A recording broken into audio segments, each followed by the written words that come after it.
Hey everyone, welcome to Resilience Unravelled. This podcast is a result of my fascination with subjects like resilience, accountability, burnout, life fulfillment and other life and work-based performance issues, as well as many of the other obsessions I bump into in my life. I spend my time working with highly successful teams, people and organisations, and this podcast introduces their remarkable stories and expertise, as well as my own synthesis of the key issues, strategies, tips, tools and resources to thrive in life. If you find this podcast useful, why not go over to our site qedod.com. If you'd like some resources on how to manage and beat burnout, head to qedod.com/burnout2019 for some goodies. Stay tuned to the end to find out details of how to order a free ebook. Enjoy the podcast. So today I'm talking to Stéphane Grenier, and very interested to talk to him because he's got a fascinating track record. Why don't I start by introducing him and he can tell you more about himself. So good evening, Stéphane, from the rainy UK.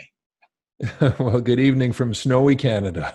I'm so jealous. I'm from the northeast of England, and so I used to love snow when I was young. We never have it really anymore down here, but I mean, when you have snow, you do have snow, don't you?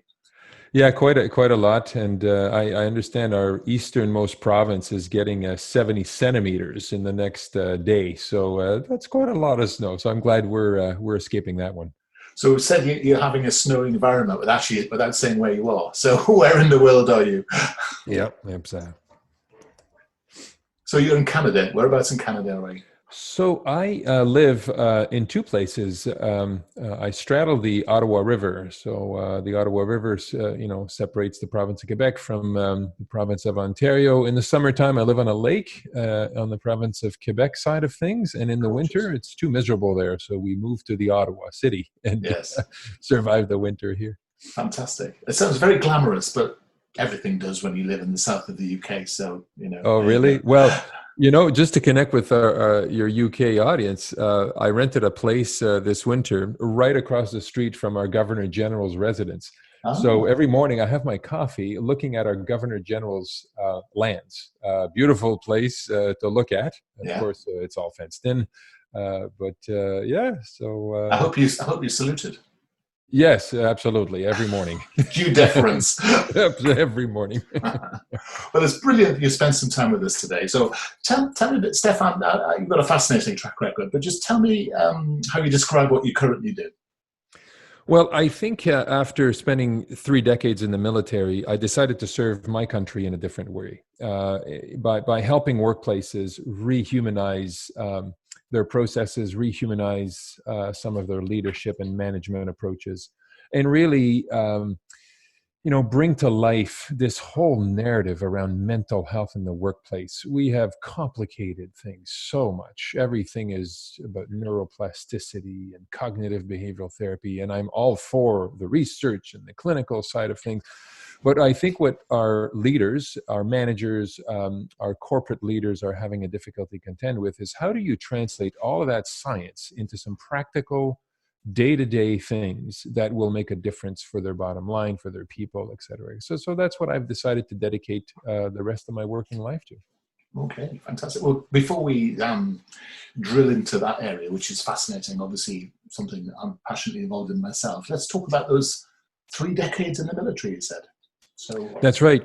I spent 3 decades there. The first decade was in the 80s. So not unlike our British counterparts, we were during the Cold War. Our mission in our particular army brigade was to defend the northern flank of Europe in case the Russians decided to invade. So we would deploy to Norway and exercise there with British forces, American forces. The second part of my decade, of course, after the fall of the Berlin Wall, the world became a very unsafe place, as everyone knows. Everything was so predictable during the Cold War. But so the second part of my career, or the second decade of my career, was spent deploying all over the world, including one particular deployment in Rwanda in 1994 during and after the genocide. And that deployment really took a toll on me. I deployed afterwards, but it is that deployment that really pivoted my sort of career, because after coming back, although I finished that second decade of my career, that propelled me in the last decade of my career, where I dedicated all my time, energy, and attention, with the full leadership of top generals in the Canadian military, to re-engineer how the military was dealing with the issues of mental ill health. And really allowed me as a colonel, I would say senior leader, but in the junior end of things, right? As a senior leader, to help our leadership change things around, whereby the view now is clear that mental health in the workplace, even from a military perspective, is not necessarily a clinical matter; it's a leadership matter. And so that philosophy, I think, was I would say not revolutionary, but a very different way of looking at things. So that was my third decade, essentially. Right. So what were the signs that you were observing that led you to believe that change was necessary? Quite frankly, they're not necessarily signs, but they're facts. So when you start struggling from a mental health problem, whether you're a minor, whether you're an accountant in a law firm or whatnot, the reality is you're not going to necessarily know you're not doing well. The reason why is because the very part of your human anatomy that is not well is the very same part that's going to tell you you're not well.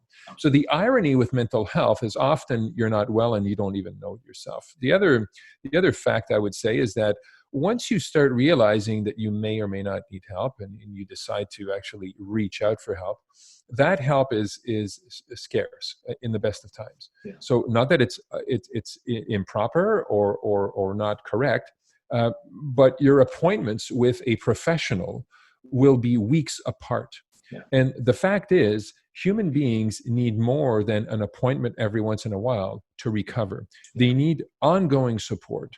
And so when I've come to realize through my own journey of recovery that we don't recover in our doctor's offices. We recover out there in society, out there in the workplace with our colleagues. So it's incumbent upon business leaders, incumbent upon all of us to take an active role in ensuring that we as a society, as workplaces, we don't abdicate the responsibility to supporting people just to doctors. It doesn't work, not because doctors are incompetent, because they need the support of society. And we know social support is such a huge factor for mental health recovery. So all this said, these are not only signs, but I think it's very factual. It kind of makes sense. But the reality is it's easier to talk about these things than to actually make them happen. So that's what I've been doing in the last 35, 40 years now, is making these things happen. And that's an interesting observation, isn't it? Because there seems to be a move in the whole world of mental health towards medicalizing the thing. It's everything from low mood through to borderline personality disorder is effectively a mental health thing. Yeah. It's becoming indistinct. It's becoming overly medicalized, especially in the workplace. It seems to be a thing that where, absolutely as you say, it's often a failure of leadership in the first place, and therefore leadership and culture building is part of the solution. And I often think that this idea that we disempower managers by overly medicalizing things, so people don't realize that actually with the workplace is the solution to mental health issues as much as it is a problem, as is the sort of social fabric of community as well. Absolutely. So what you say resonates very largely with me, because, as I said earlier, I think we have overcomplicated things. By the way, everything we do is a complement to clinical care. Nothing we do, nothing I say here today is to say that people don't need doctors, we don't need pharmaceuticals. Absolutely not. Yeah, absolutely. However, we certainly look at things here. I look at things as a recovery from mental health as a bit of a three-legged stool. Imagine buying a two-legged stool. Yeah. Right? Who buys a tool? Nobody buys a two-legged stool. But when it comes to recovery, we have armed our corporations with a two-legged stool approach. One leg is the employee assistance program, where an employee can call, get 6 appointments in Canada anyways with a psychotherapist. And after that, well, good luck with that, right? Yeah. You're referred back to the healthcare system, and then you wait for a year before you can continue to. But that's the first leg. The second leg is normal companies, big companies have good benefit plans. So if I'm prescribed some antidepressants or some sleeping pills, I'm not out of pocket. So that's the second leg. Where's the third leg? Well, the third leg is the societal support, the peer support, the social support people need between those medical appointments. So most corporations are well equipped on the EAP side of things, Employee Assistance Program, on the benefit side, but there's a leg missing. Who buys a two-legged stool? And corporations have two-legged stools, and they're wondering why their short-term, long-term disabilities are going up. And also they overemphasize productivity, and their people follow. And I say, when you focus on your people, productivity will follow. Yes. Yeah. And that's interesting, because often, especially in larger organizations, you see this division of attention between HR and the operational management chain.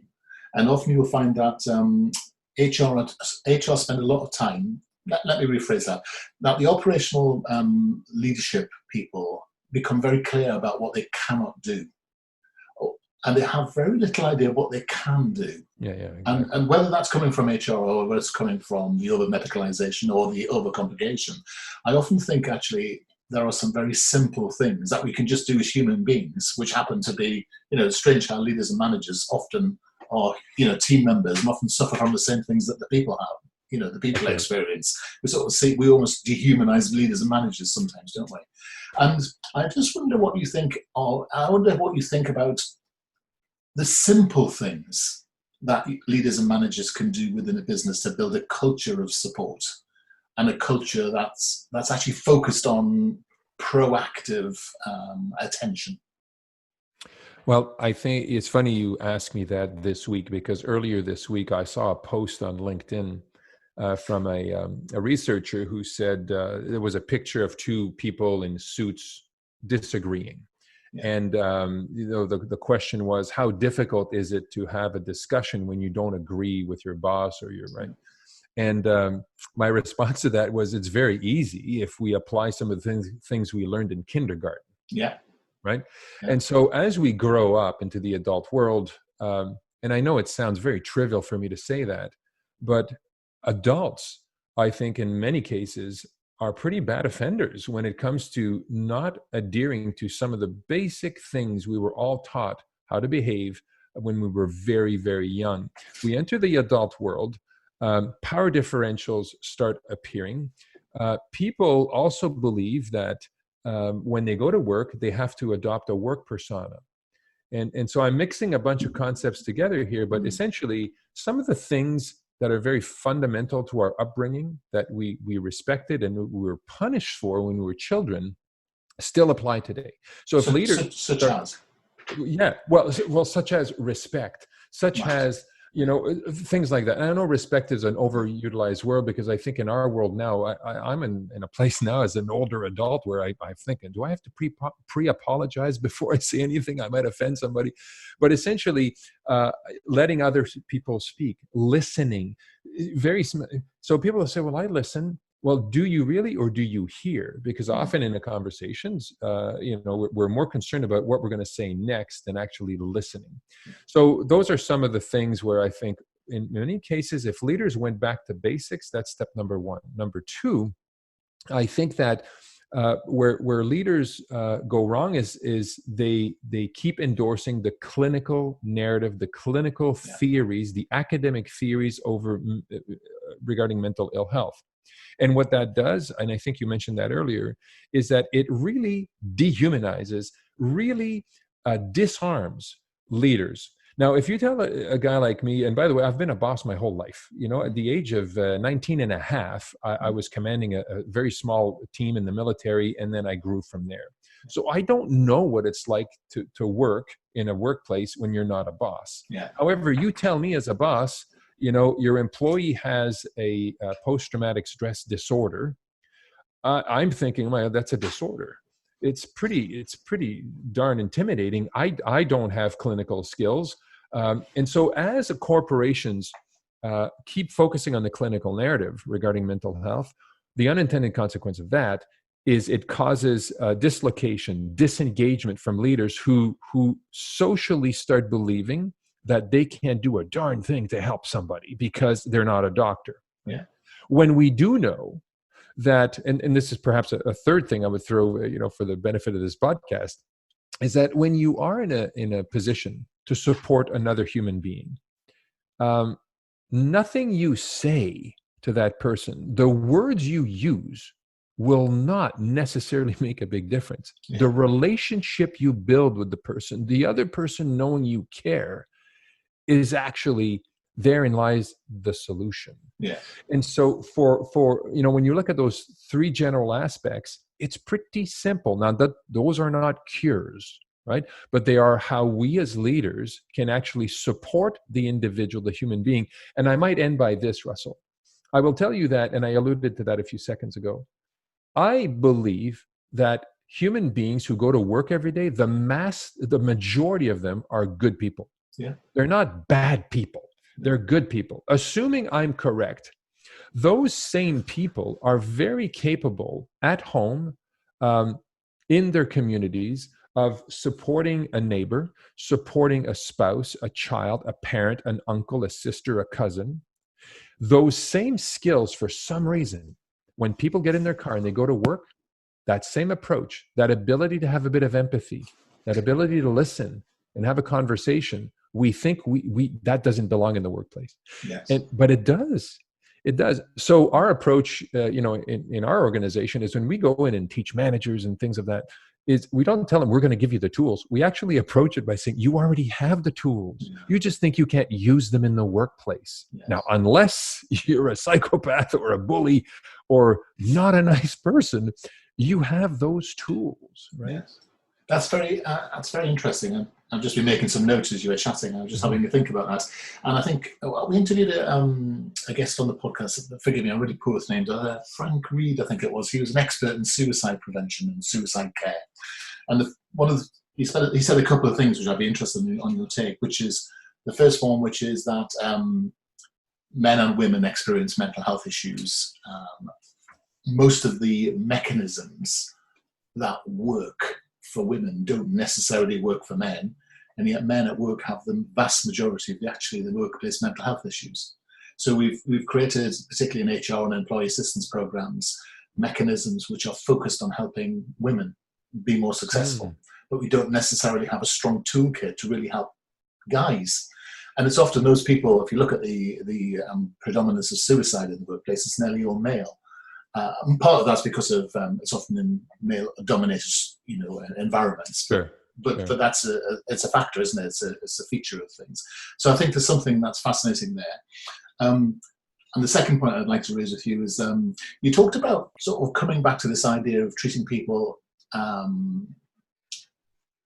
almost the way we were trained as children, which I find fascinating, because I often find the workplace has become slightly childlike and infantilized a little bit. So in other words, we treat people in our work teams, we treat people in our cultures and such like children. We're terrified to hurt their feelings. Which, your point about the prayer apology is absolutely the case, isn't it? We've sort of lost that ability to have those really adult conversations, part of which is sometimes challenging people to do more than they're capable of, because actually you believe in someone more than they believe in themselves.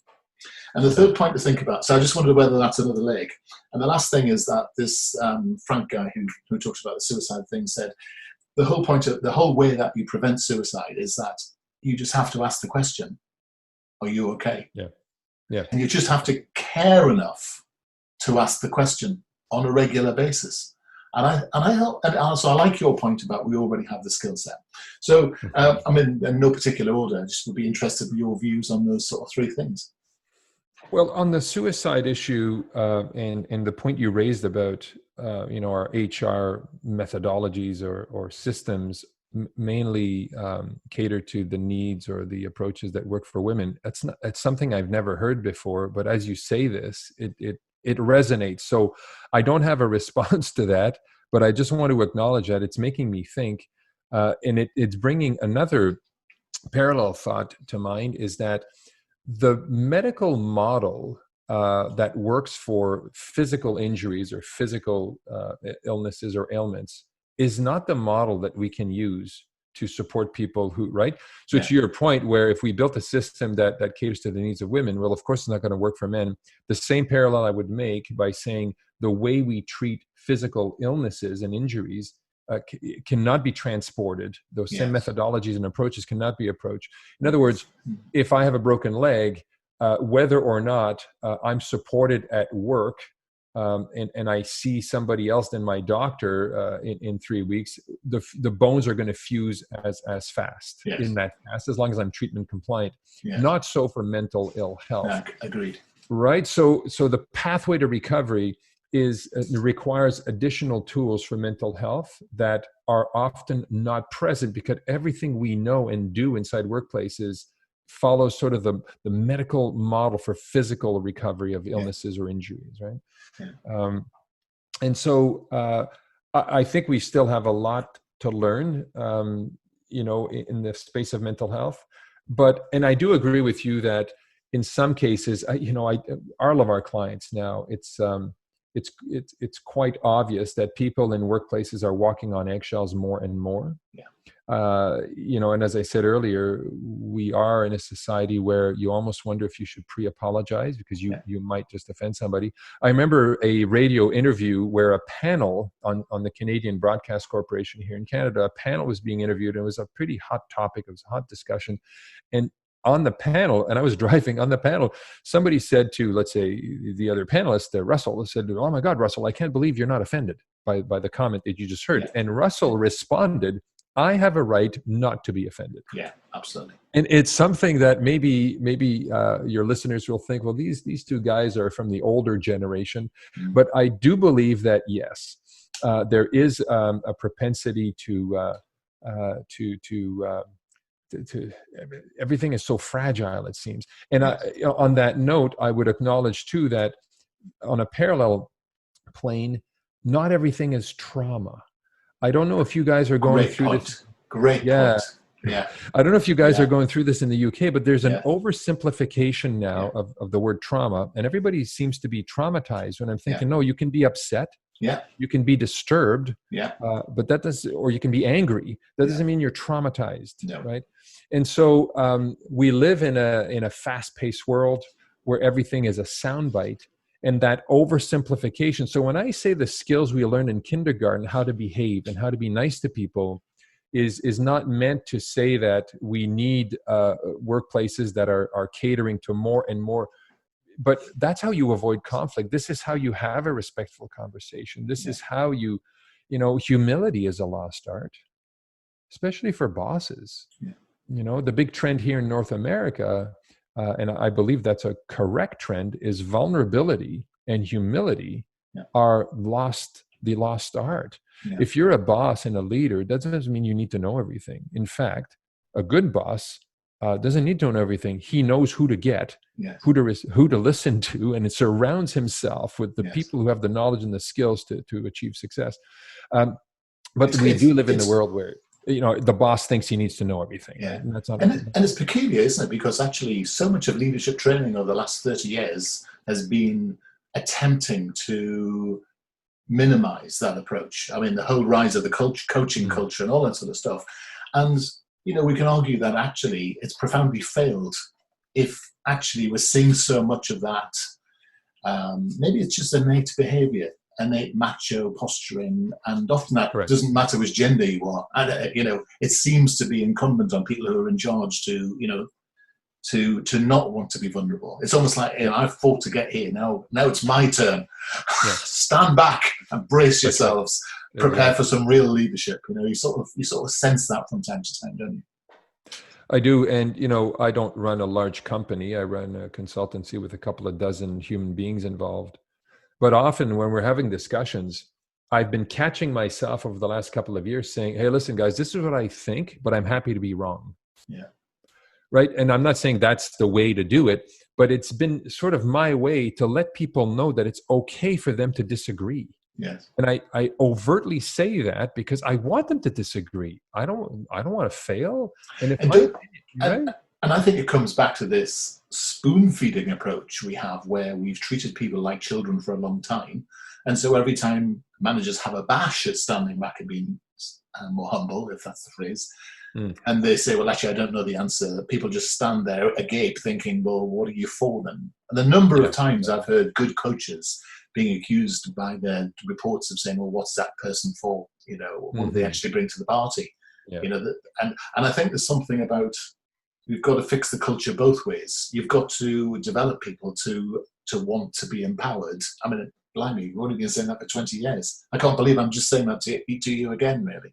Something culturally gone wrong here, isn't it, with development over the last 20 years for us to need to have this conversation in this way, I think.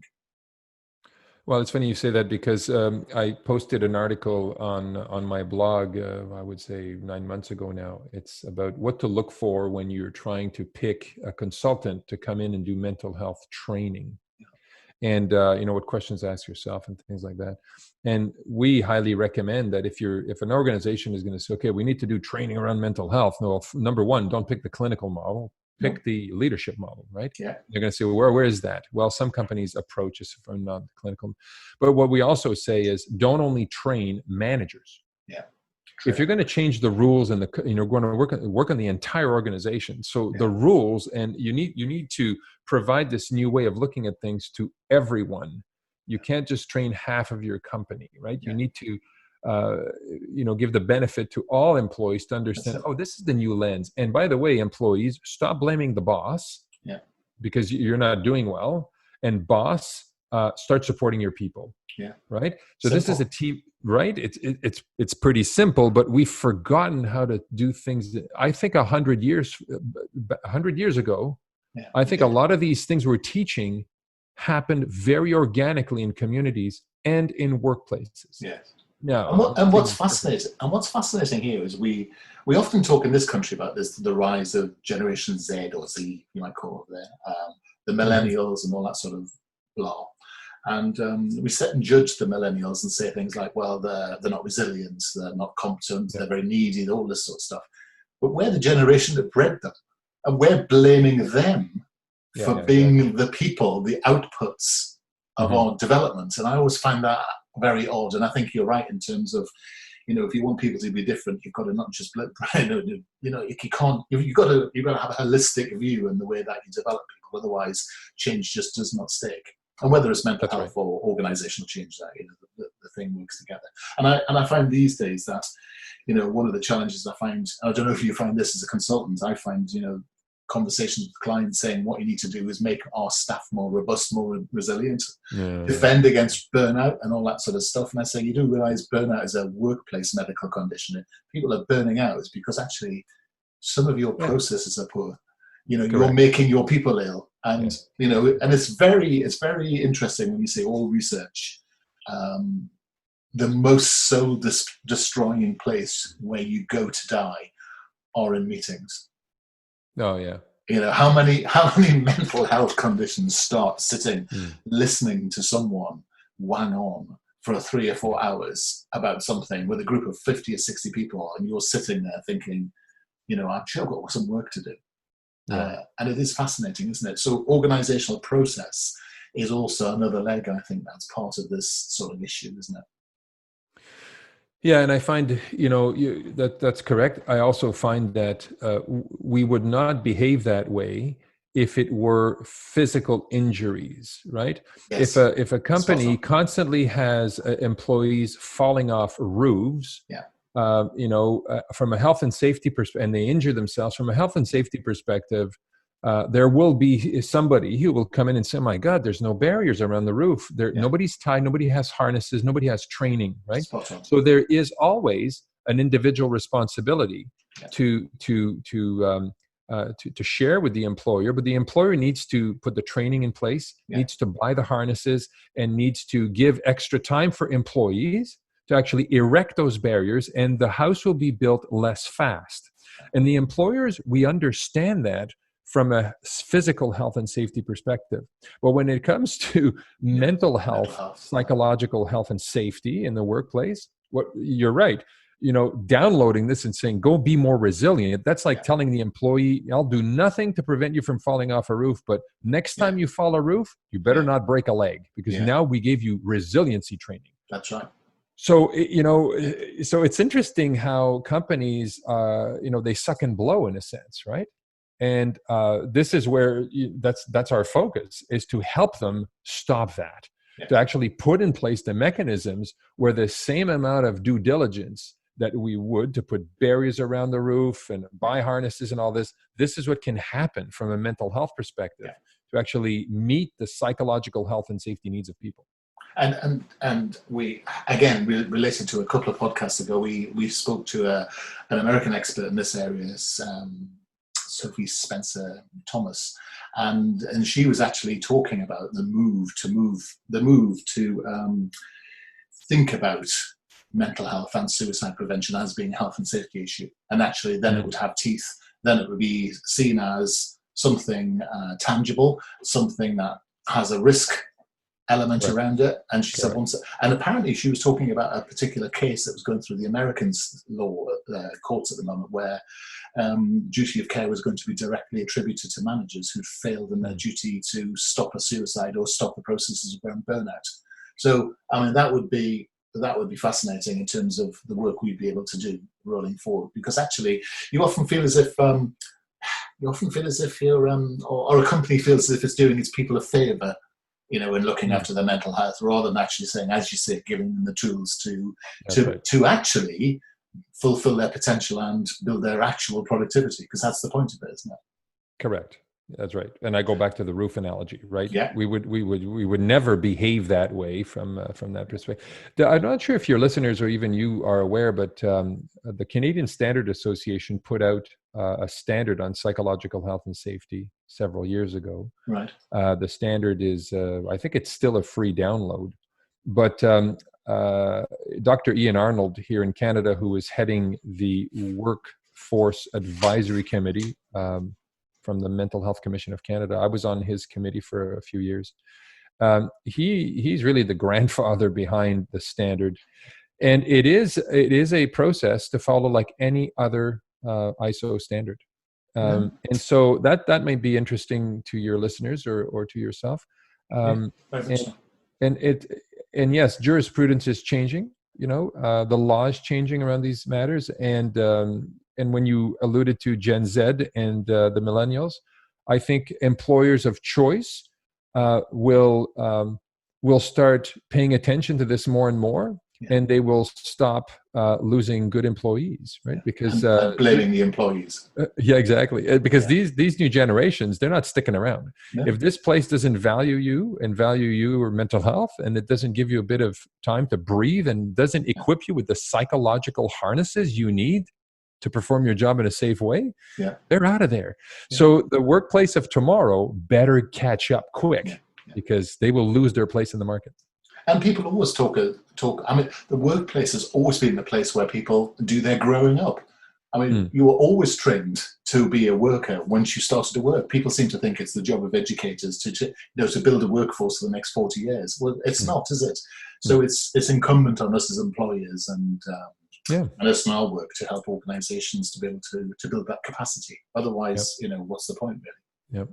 I've just noticed out the corner of my eye that we've been going for beyond the time allotted. So I want to be courteous to your time at this moment. I've thoroughly enjoyed the conversation. And I'm sure everybody else here would be fascinated by finding out more about you. So how can people access your site, maybe look at some of your work, perhaps look at how they could engage more formally with you? So my name is Stéphane Grenier. So if my blog is www.stéphanegrenier.com. Posted some articles there. My book is published and is, there's information on the book as well.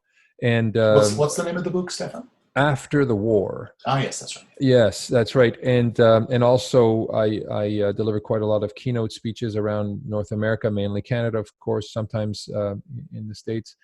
So a lot of information can be found there. And corporately, one of our flagship service offering is launching and managing peer support programs for large workplaces, and supportyourpeople.com. Supportyourpeople.com is where you can find out more about that. And if people have questions or they need to reach out to us or to me, you just click a button and an email will be sent. So thanks for the opportunity. Fantastic. Well, bizarrely enough, 65% of all of our listeners are in North America, so is that right? It's not peculiar. We talk about the UK audience all the time, but we seem to have many more North Americans, which is great. And so thank you so much for spending time. I personally could spend easily another half an hour chatting about this, but we shouldn't, because I know you have other things to do as well. So thank you so much for joining us today. You're welcome. You take care. Thanks for listening today. You can go to our site qedod.com/podcasts and subscribe to hear other titles in our series. Or you can contact us at info@qedod.com to hear and find out more about tough love, leadership, accountability, resilience and burnout. You can go to our site qedod.com/burnout2019 to hear and get access to a load of resources to help you manage and fight burnout. And you can go to qedod.com/free ebook to hear more about the fundamentals of resilience. Until the next episode, keep on thriving.